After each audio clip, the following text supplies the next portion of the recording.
Bonjour à tous, c'est Francisco dans cette vidéo pour Wirex, donc c'est votre portefeuille Bitcoin.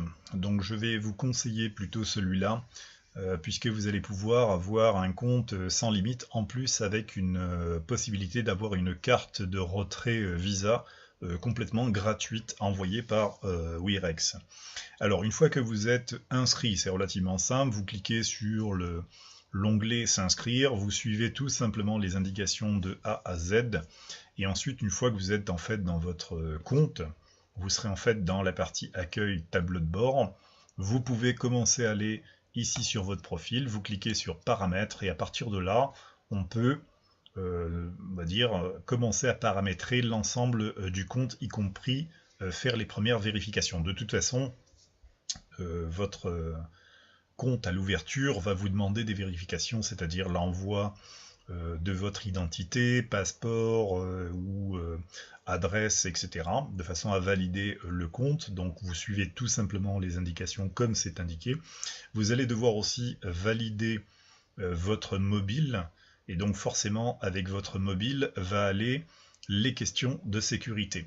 Alors sur la question de sécurité, on va y aller directement, vous faites sécurité ici.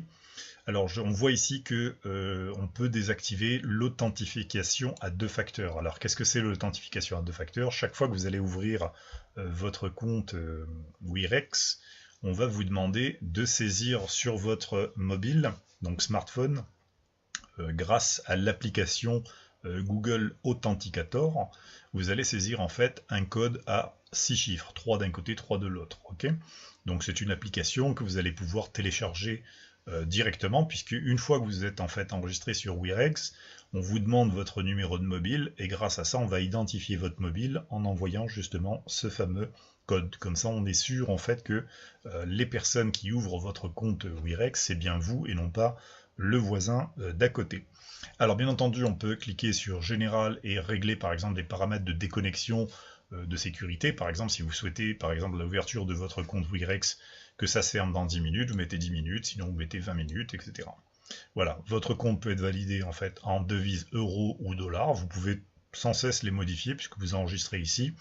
Alors, les données personnelles, bien entendu, c'est votre adresse personnelle, etc. Vous notez tout ça. Les coordonnées, c'est la même chose. L'adresse de résidence, même chose. Vous faites le tour en fait de tous les onglets de façon à être optimum sur toutes les vérifications. Voilà, sur les comptes, eh bien, vous avez ici tous vos comptes à activer. Alors vous pouvez en désactiver certains si vous ne les utilisez pas. Donc si vous utilisez par exemple que Bitcoin, Ethereum, Litecoin, vous pouvez désactiver complètement les autres.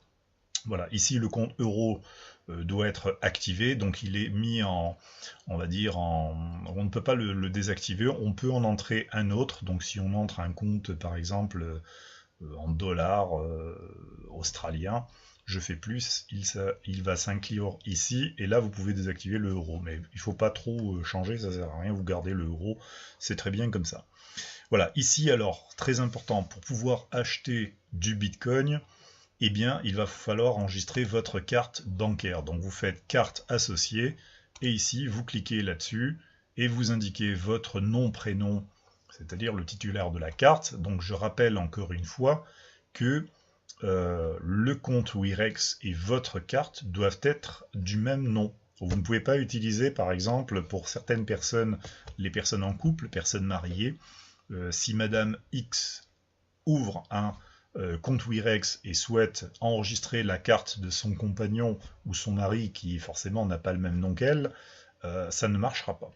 Okay, donc il vous faut une carte et un compte personnel, c'est à vous que ça appartient, et donc tout doit être personnalisé. Donc là vous entrez le nom, prénom, comme c'est indiqué sur la carte de débit ou la carte bancaire, vous entrez votre numéro de compte, la date d'expiration, le CVV2, donc c'est le code sécurité que vous avez derrière votre carte, et ici votre adresse, etc.